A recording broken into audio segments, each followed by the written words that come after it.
예, 오늘은 하나님의 작정, 하나님이 계획하신 모든 일에 대한 이야기를 계속 이어서 하도록 하겠습니다. 작년에 제가 성경을 통해서 성경 해석, 성경 강의를 주로 했다면 올해는 교리적인 부분을 좀 많이 이야기하려고 합니다. 교리가 튼튼해야 이단에 빠지지 않습니다. 교리가 튼튼해야 신앙이 흔들리지 않고요. 그리고 교리가 든든해야 내가 하나님을 더 자세히 알 수 있고 구체적으로 기도할 수 있고 그리고 하나님께 간구할 수 있습니다. 그래서 오늘 하나님의 작정이라는 하나님에 대한 교리를 이어서 하도록 할 겁니다. 제가 하나님의 이 작정이라는 어려운 말을 어떻게 풀어서 설명할까 이렇게 고민하다가 지난 시간에 하나님의 작정이라는 말을 좀 바꿔서 하나님 계획하신 일, 하나님 계획하신 모든 일이라는 설교 제목으로 바꿔서 지난주에 했었죠. 지난주에 한번 설교 제목을 그렇게 나눴기 때문에 오늘은 좀 어렵지만 하나님의 작정이라는 이 교리적인 부분, 이 제목으로 같이 은혜를 좀 나누도록 하겠습니다. 설교를 준비하면서 그런 생각이 들었어요. 이거 되게 어려운 부분인데 어떻게 우리 성도님들이 이 어려운 교리 부분을 쉽게 이해할 수 있을까 좀 생각을 하다가 얼마 전에 본 드라마가 생각이 나더라고요. 재벌집 막내 아들이라는 드라마 제가 얼마 전에 봤는데 보신 분 계실 겁니다. 보셨죠? 예. 그리고 안 보신 분들도 계실 텐데요. 이 재벌집 막내 아들이라는 이 드라마 상에서 주인공이 나오는데 그 재벌을 만든 사람이 진양철 회장이라는 사람이 재벌을 만들었어요. 순양이라는 그룹을 만들었고 그 다음에 그 집의 아들의 또 아들, 그러니까 막내 아들이라고 하지만 손주, 그 막내 손주가 진도준이라는 사람으로 그 송중기가 이제 그 역할을 감당합니다. 재밌는 건 뭐냐면 이 진양철이라는 이 사람이 사업에 대한 수완이 되게 뛰어나요. 그래서 시대를 앞서가면서 어떤 사업을 해야 돈을 벌 수 있고 사업을 확장하고 그리고 그룹이 잘 되는지 너무나도 잘 압니다. 그런데 한번 앞을 살아보고 다시 깨어난 사람이 바로 진도준이라는 이 막내 손주, 막내 아들인데 이 사람은 이제 앞일에 대해서 미리 경험하고 지금 다시 과거로 돌아와서 살아가고 있는데요. IMF가 일어날 것, 앞으로 어떤 종목이 유망하게 될 것, 그 다음에 또 월드컵이나 그리고 이런 금융위기나 이런 거에 대해서 다 알고 있어요. 그러니까 향후에 자기가 돈을 모아서 그리고 어떤 그 시간이 흐름에 따라서 돈을 잘 모으는 방법들을 잘 알고 있어요. 그런데 이 회장인 진양철이라는 이 사람이 너무나도 신기하게 앞서서 돈을 모으는 이 손주를 보면서 되게 신기해하는 장면이 나옵니다.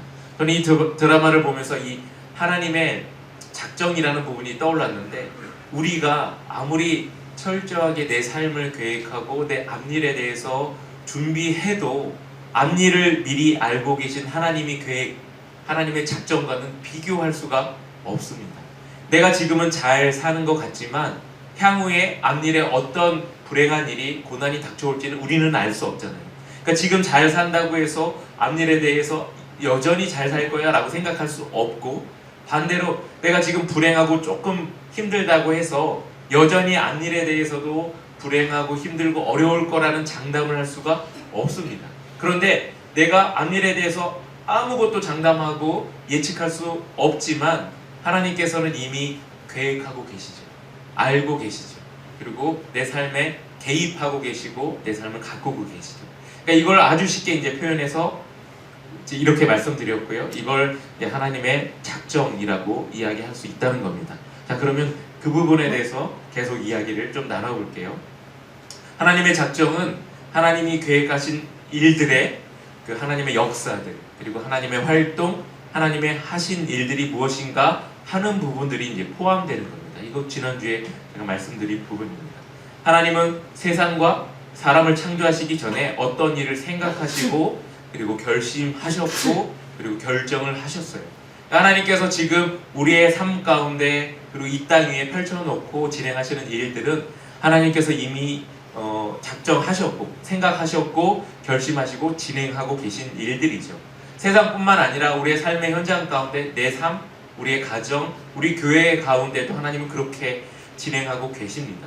그러면서 우리는 하나님의 이 영원한 작정이라는 교리를 이제 깨닫고 알아야, 그리고 그 부분에 대해서 어떤 태도를 취해야 할지 우리가 그 태도를 분명하게 가져가야 하나님이 계획하신 일들에 대해서 우리가 취할 수 있어요. 아, 하나님 이거 계획하신 일들이구나, 내가 받아들여야지, 이렇게 취할 수 있다는 거죠. 만약에 이 태도를 갖지 않으면 우리가 그 계획에 대해서 부정하거나 외면할 가능성이 되게 큽니다. 그래서 제가 지난주에 이 세 가지 태도에 대해서 말씀드렸어요. 기억하실지 모르겠는데 한번 그냥 간단하게 얘기해 볼게요. 첫 번째로, 우리는 편견을 버리고 하나님의 계획하신 일에 접근해야 합니다. 그러니까 편견을 가지고는 결코 하나님이 앞서 행하실 일들에 대해서 수용할 수가 없어요.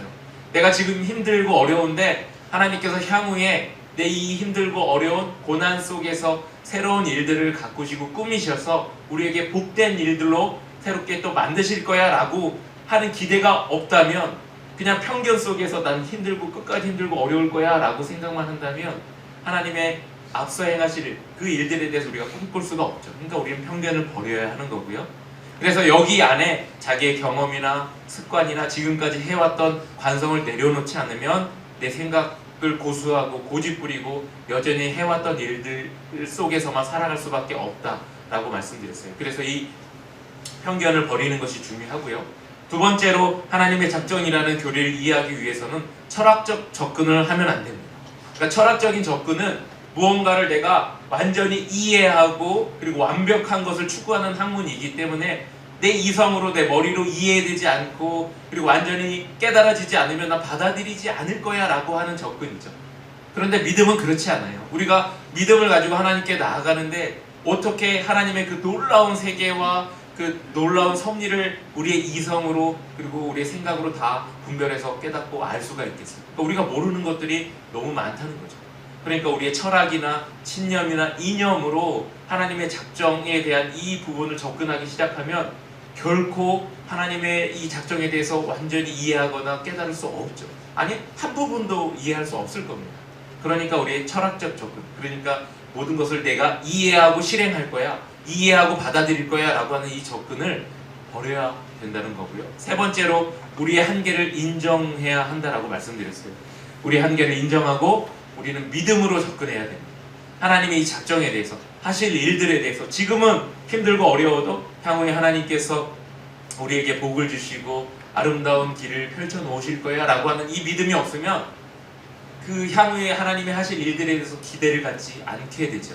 그러니까 우리는 우리의 한계를 인정하고 믿음으로 접근해야 합니다. 내가 연약한 존재고 나는 전지전능하신 하나님의 피조물이고 하나님의 계획 안에 존재하는 것을 인정할 때에 하나님께서 우리에게 펼치시는 때로는 고난스러운 일들도, 때로는 복된 일들도 다 받아들이고 수용할 수 있다는 겁니다.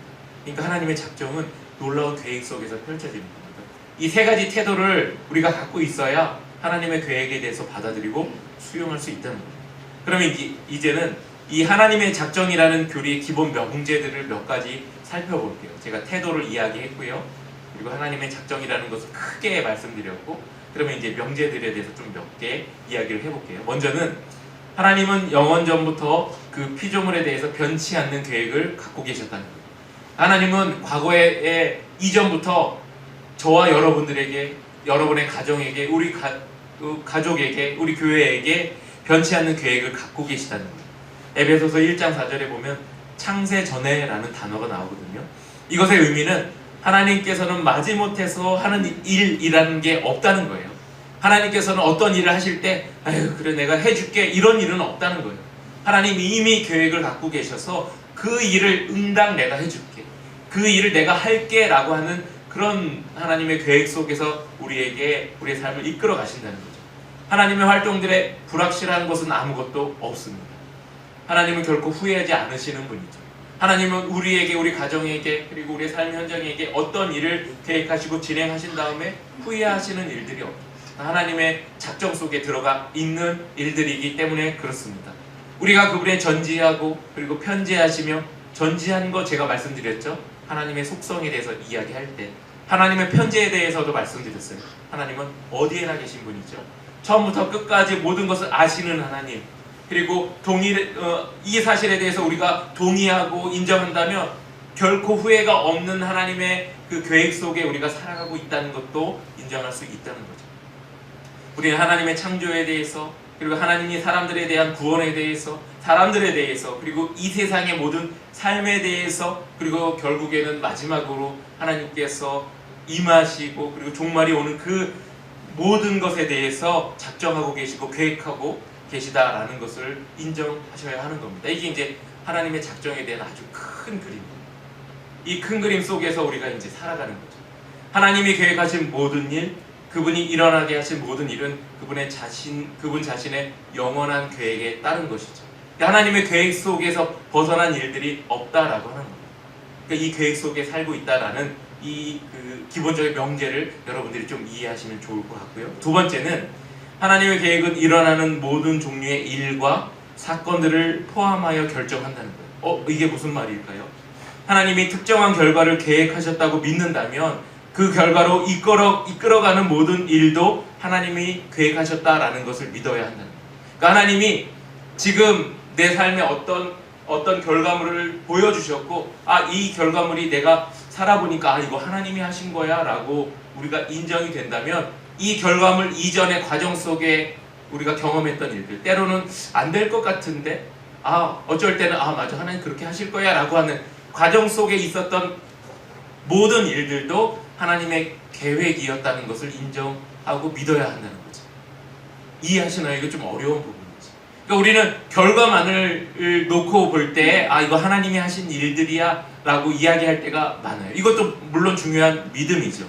그런데 이 믿음을 고백하기 이전에 과거에 이 믿음까지 가기까지의 과정 속에서 때로는 부정하고 때로는 인정하지 않고 과연 정말 하나님이 하시기는 하실 거야?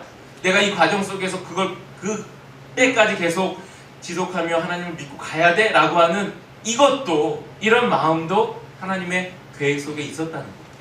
이게 되게 어려운 부분인데, 그래서 우리는 사실은 결과 속에서 과거를 유추할 때가 되게 많습니다. 내가 너무나도 아프고 힘들어요. 그리고 내 몸이 나을 것 같지 않아요. 근데 기도하고 하나님 매달리다 보니까 어느 날 내가 보니까 건강을 되찾게 됐어요.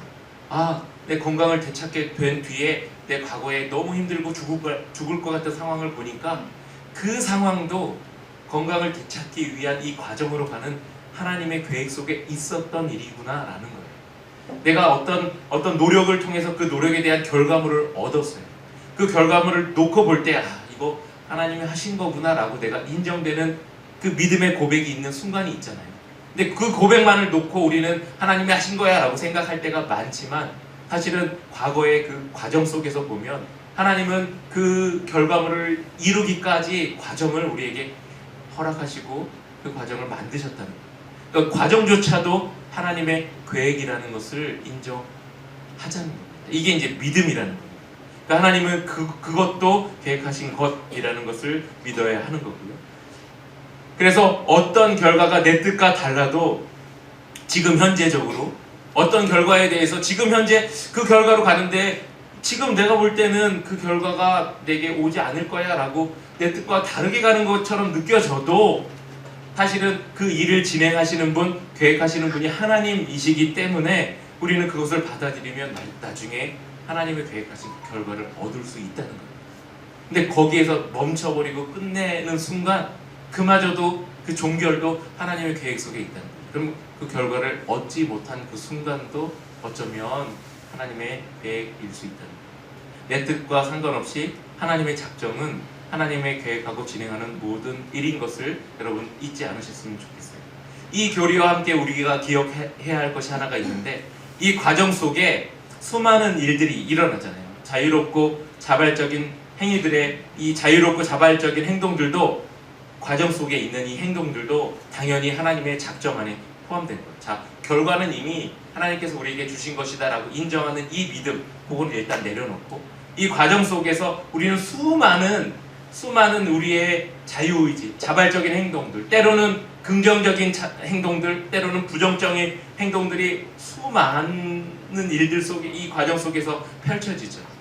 그러면 이거는 하나님이 작정하신 일이 아닐까요? 그것도 하나님이 작정하신 일이죠. 심지어는 악한 행동도 하나님이 작정하신 교리 안에 포함됩니다. 악한 행동이 하나님이 작정하신 교리라고? 이렇게 생각할 수 있잖아요. 그런데 성경에 그런 일들이 꽤 많이 나옵니다. 사도행전 2장 23절에 보면 베드로가 이렇게 얘기해요. 그가 하나님께서 정하신 뜻과 미리 아신 대로 준비 내준 바 되었거늘 너희가 법 없는 자들의 손을 빌려 못 박아 죽였으나, 이렇게 얘기합니다. 이게 무슨 얘기예요? 예수님 십자가에 못 박은 사람들의 악한 행동을 베드로가 이야기한 겁니다. 예수님이 십자가에 달려 죽어서 예수님의 십자가를 통해 많은 사람들이 구원을 이루는 하나님의 작정이 펼쳐지기 위해서는 그 과정 안에 누군가는 예수님을 붙들어다가 가시 면류관을 씌우고 예수님의 옷을 벗기고 채찍을 들어 누군가는 예수님에게 채찍질을 가해 피를 흘리게 하고 누군가는 예수님의 십자가를 메고 골고다 언덕에 올라가게 해야 하고 누군가는 그 십자가에 달아서 예수님의 손과 발에 못을 박아야 합니다. 그러면 이 못 박는 행위들, 이 악한 행동들은 하나님의 작정과는 무관한 완전한 사탄의 역사인가요? 그렇지 않다는 거죠.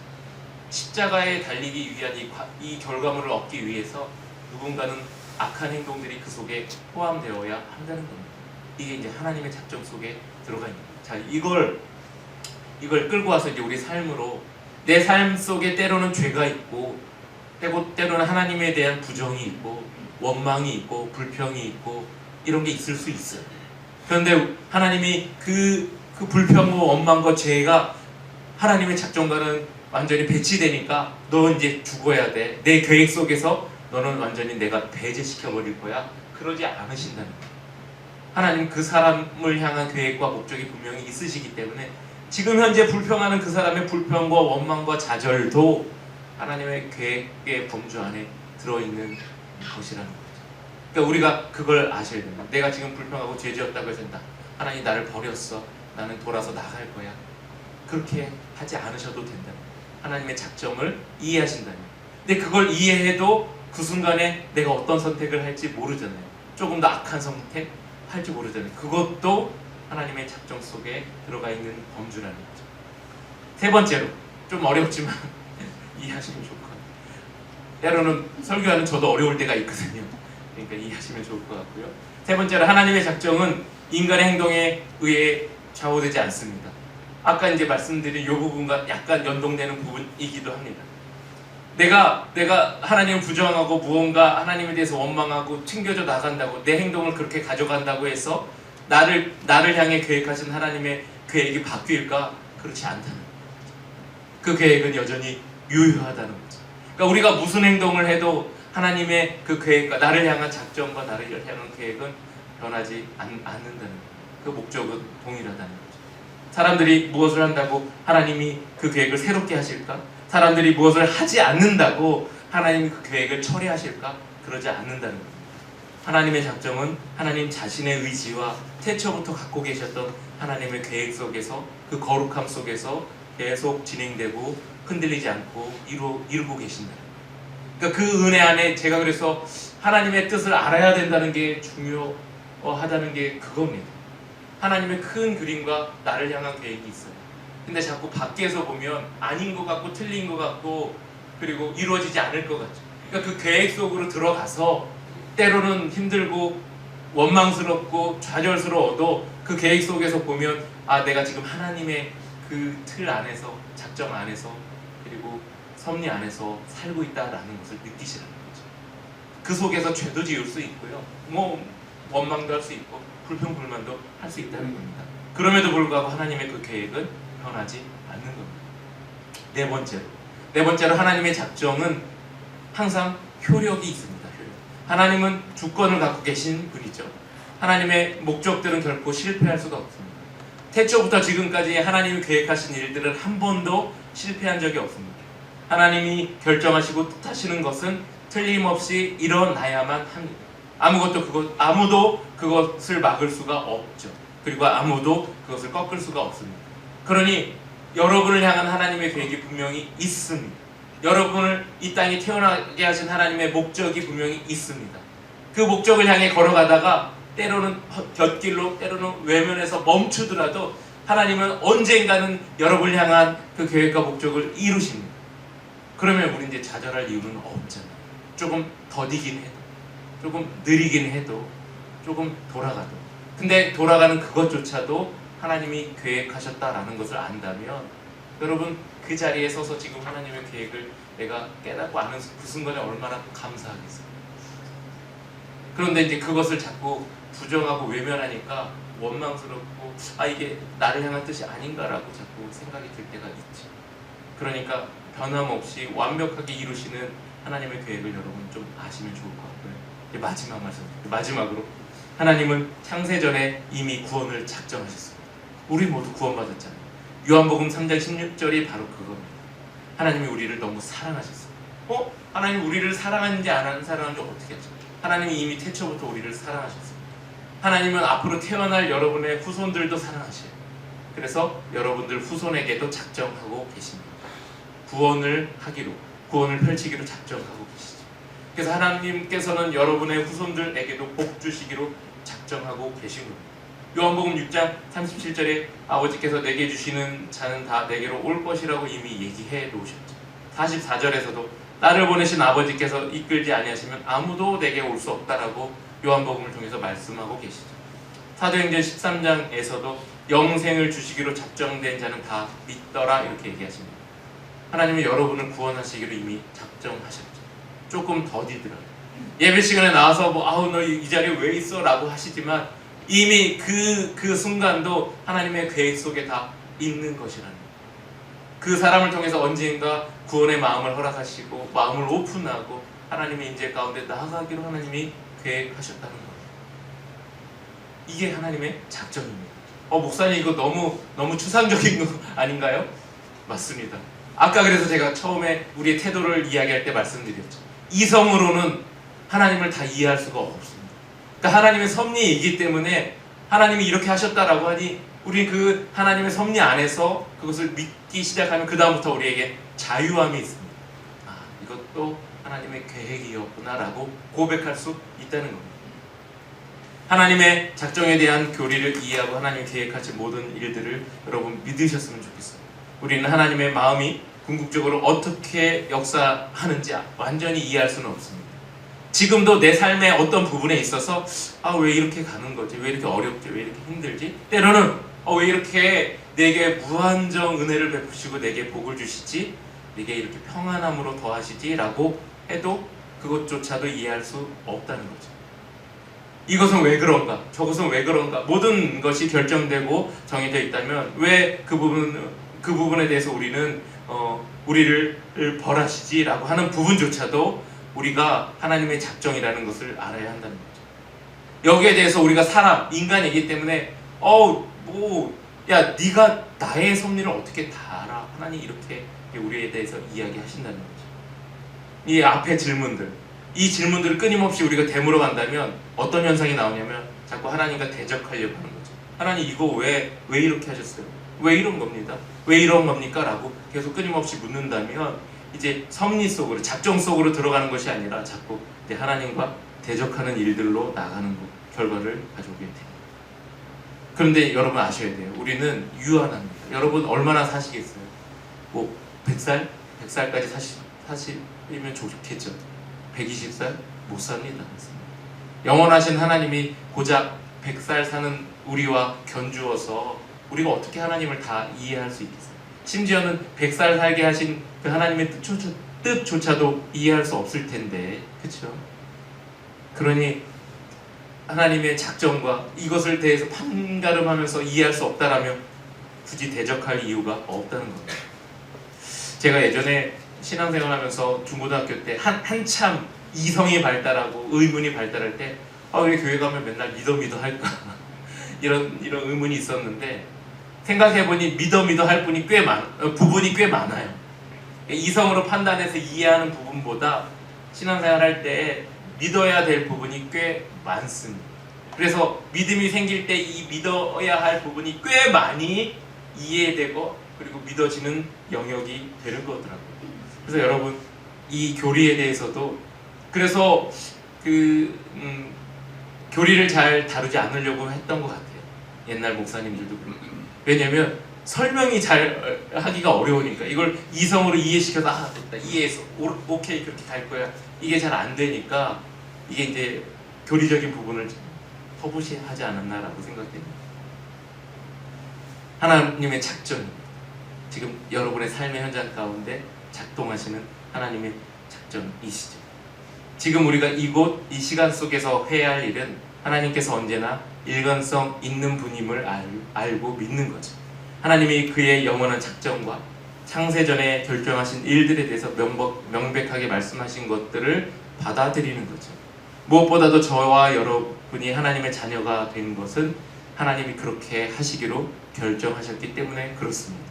하나님 왜 나를 부르셨을까? 하나님의 계획이었어요. 그러니까 나를 부르신 것도 하나님의 계획이니 이 땅을 살아가는 삶의 방식도 하나님의 계획대로 사셨으면 좋겠어요. 향후에 내가 하나님 앞에 영광 돌리며 해 나가야 할 일들도 하나님의 계획에 순종하며 하셨으면 좋겠어요. 그게 복입니다. 하나님이 그렇게 작정하셨기 때문에 그렇습니다. 가끔 내 급한 마음이 당면한 문제가 해결해야 할 걱정이 하나님의 작정보다 클 때가 있습니다. 너무 크게 부각될 때가 있죠. 내 몸이 너무 아프면 하나님이 뭘 작정했는지 난 신경도 쓰기 싫어. 내 몸이 지금 너무 아파서 여기에만 신경 쓰이고 있어. 내 삶이 너무나도 궁색하면 하나님 나중에 복 주시고 돈으로 채워지 신경 쓰기 싫어. 지금 입에 풀칠하기도 힘든데 이게 이런 식으로 더 크게 부각될 때가 있거든요. 그러면 이제 하나님의 작정보다는 내 삶의 문제에 더 함몰되고 거기에 묻혀버리죠. 그러면 이제 하나님과 무관하게, 그러니까 하나님의 작정 속에서 사는 게 아니라 여기서 이제 벗어나서 내 마음대로 살아갈 때가 있다는 겁니다. 그래서 신앙이 회의감에 빠지고 좌절하게 되고 무기력하게 될 때도 있다는 거죠. 그런데 제가 이 말씀은 드릴 수 있을 것 같아요. 그것조차도 하나님의 작전입니다. 그걸 우리는 연단이라고 하죠. 그걸 하나님의 시험이라고 하죠. 연단의 결과는 뭔가요? 정금입니다. 하나님은 연단을 통해서 가장 순결한 금으로 만드시고 가장 돋보이게 하시는 거죠. 연단이 깊으면 깊을수록 고난이 그리고 어려움이 고통이 힘들수록 하나님은 그 사람을 더욱더 정금같이 만드신다는 거죠. 이게 하나님의 작정의 원리입니다.